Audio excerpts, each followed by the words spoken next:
വൈകുന്നേരം ഞാൻ ഈ പണിയൊക്കെ കഴിഞ്ഞിട്ട് കണ്ടെണ്ണം അടിച്ചിട്ട് ഇങ്ങനെ വരുമ്പോ മതിലൊക്കെ അവിടെ നിന്നങ്ങോട്ടാ. അതിൽ ഇങ്ങനെയൊക്കെ ആടൂ? മതിലാണ് ആടിയത് നിങ്ങളാണോ? ആട്ടം നിർത്തി. എന്നാ നിർത്ത്.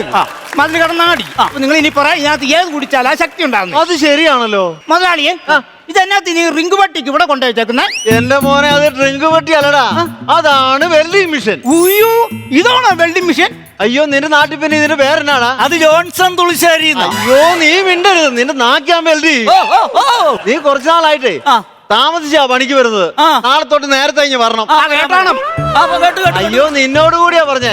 നാളെ 8 മണിയാവുമ്പോ ഇങ്ങോട്ട് വരണം. എന്റെ മുതലാളി അത് നടക്കുമെന്ന് തോന്നുന്നില്ല. ആ സമയത്ത് ഞാൻ ബസ്സേ കയറി കഴിഞ്ഞാൽ അന്നേരം കുട്ടികളുണ്ടോ? എന്റെ മുതലാളി, നാളെ ആ ബസ്സിലൊന്ന് കയറി നോക്ക്. എന്തിന്? നിങ്ങൾക്ക് കുട്ടികളില്ലല്ലോ, ഒന്ന് ട്രൈ ചെയ്യൂ. അതാണോ ഞാൻ പറഞ്ഞത്? ഞാൻ ആ സമയത്ത് ബസ്സേ കയറണമെങ്കിലേ സ്കൂൾ കുട്ടികൾ ആ ബസ്സിലുണ്ടെന്നല്ലേ പറഞ്ഞത്? അത് ശരി. അല്ലേ, ഈ ചേട്ടൻ ഭയങ്കര റിച്ചാ കേട്ടോ. വർക്ക്ഷോപ്പിലൊക്കെ കൂളിംഗ് ഗ്ലാസ് വെച്ച് പടന്നോണ്ടിരിക്കുക. മാത്രമേ ഉള്ളൂ. എടാ, ഇത് പുകയടിക്കാതിരിക്കാനാ. ഇത് വെച്ചാ പുകയടിക്കത്തില്ലേ? പുകയടിക്കത്തില്ല. എന്നാ മുതലാളി, എന്റെ മാമന്റെ മോൻ ഒരുത്തനുണ്ട്. അവൻ ഇതുപോലത്തെ ഒരു കൂളിംഗ് ഗ്ലാസ് ഞാൻ വാങ്ങിച്ചു കൊടുക്കും. അവൻ വെൽഡറാണോ? വെൽഡറല്ല, അവൻ 24 മണിക്കൂറും പുകയാണ് ആ നാട്ടുകാർ മൊത്തം പറയുന്നത്. കട്ടറോ എവിടെയാ? ആ കട്ടറോ, എന്റെ വീടിന്റെ ഫ്രണ്ടിലെ റോഡ് മുഴുവൻ കെട്ടറാ. ഞാൻ ആ മെനക്കെട്ട പഞ്ചായത്ത് മെമ്പറോട് പറഞ്ഞു ഞാൻ മടുത്ത്.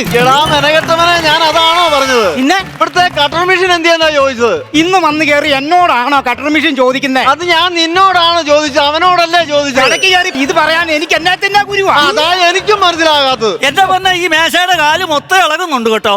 അയ്യോ, അവിടെ ശരിയാണല്ലോ.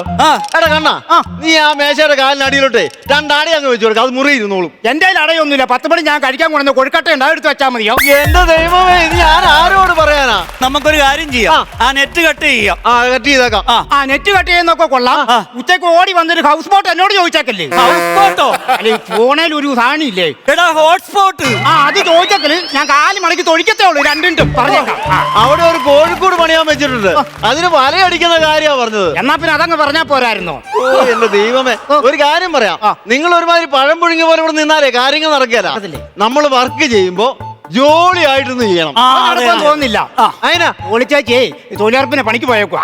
നീ ആരുടെ കാര്യമാണോ ഈ പറയുന്നത്? ഞങ്ങളുടെ അയലൊക്കത്തുള്ള ഓളിച്ചാച്ചിയുടെ കാര്യമല്ലേ പറഞ്ഞേ? എടാ, അവിടെ ഒന്നും കാര്യമല്ല പറഞ്ഞത്. നമ്മൾ പണി ചെയ്യുമ്പോ സന്തോഷത്തോടു കൂടി ചെയ്യണമെന്ന് ഞാൻ പറഞ്ഞു. അങ്ങനെയാണ് മുതലാളി പറഞ്ഞോ? ഞാൻ ഇവിടെ സന്തോഷത്തോടു കൂടി ഇരുന്നോ? മുതലാളി, വരുന്ന തിങ്കളാഴ്ച ഞാൻ പണിക്ക് വരത്തില്ല. എന്റെ ചേട്ടന്റെ മോടെ താലികെട്ടാന്ന്. എവിടെയാ താലികെട്ട്? കഴുത്താ തന്നെ. നമ്മുടെ പാരമ്പര്യം അനുവദിക്കുന്നില്ലല്ലോ. എന്റെ ദൈവമേ, ഇത് രണ്ടുപേരുടെ കഴുത്തേലാണല്ലോ. ആണോ? എടാ കണ്ണാ, നീ ആ 10-15 ഒരു പൈപ്പ് കട്ട് ചെയ്തേ. മുതലാളി വന്നപ്പം തൊട്ട് പറയാ 10-15 പൈപ്പ് മുറിക്കാണ്ട്. അത് ഞാൻ മുറിച്ചു തന്നാ പോരെ? സമയം ഇപ്പൊ എത്രയായി? 9 മണിയായി. 9 മണിയല്ലേ ആയുള്ളൂ. 10-15 ഞാൻ ആ പൈപ്പ് മുറിച്ച് തന്നാ പോരെ? ഇനിയും കിടക്കുവാ ഇഷ്ടം പോലെ സമയം. എന്റെ പൊന്നെ, 10-15 എന്ന് പറയുന്നത് പൈപ്പിന്റെ അളവാ, സമയമല്ലടാ. 10-15 ആക്കണ്ടടാ, 9 തന്നെ കട്ട് ചെയ്തേക്കാം. പൈപ്പോ? അല്ല, ഇവനെ